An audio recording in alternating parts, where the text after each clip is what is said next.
May komento ang isang mataas na opisyal mula Mindanao sa sinapit ni dating Pangulong Rodrigo Duterte sa kamay ng mga banyaga. Sam J. Mondihar sa report. Pumalag ang mga residente ng probinsya ng Sultan Kudarat sa sinapit ni dating Pangulo Rodrigo Duterte sa kamay ng Marcos Jr. administration. Sa post ng Arangkada Filipino News Network, inilarawan na grassroots ang mga nakiisa sa ginanap na prayer rally kamakailan sa probinsya. Mula sa kanilang mga bahay, lumabas ang mga tao, mga ama, ina, kabataan at maging mga matatanda. Bit-bit ang mga placard at tarpaulin na may nakasulat na mga mensahe ng pagmamahal at paninindigan para sa kanilang tatay Digong.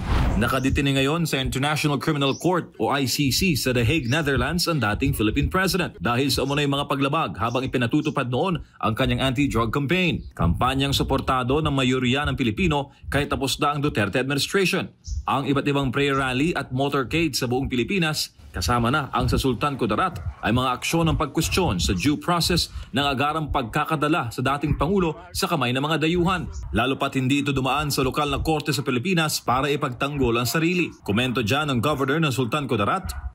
Hindi pwede na mag-surrender lamang tayo sa iba't ibang bansa. Hindi pwede na isuko lang natin ang kapwa Pilipino. Hindi pwede na basa-basahin lang natin ng pang-api sa ating mga kababayan. Remember, when we stood against oppression, we stand against it in all shapes and in all forms. Saad pa ni Governor Mangudo Datu na hindi makapaniwala ang mga residente ng kanyang probinsya sa sinapit ng dating Pangulo. The people of Sultan Kudarat are emotional and surprised, gulat na gulat, and as I think the whole country is naman, no.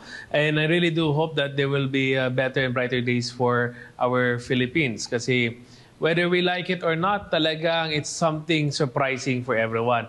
Ang iba ay naiiyak, ang iba ay na-heartbreak, ang iba talaga hindi makapaniwala na ganito ang naging condition ng Pilipinas. Hindi naman tututol ang provincial government sa mga prayer rally na gagawin ng mga taga-probinsya para kay dating Pangulong Duterte. Dahil ayon kay Governor Mangudo Datu, ginagarantiya ng konstitusyon ang freedom of expression ng bawat Pilipino. They are free to express whatever they want to express. Katulad ng aking nabanggit, hindi ko pinipigilan ng ating mga kababayan to protest, to rally, or to voice out. Walang problema sa atin dyan.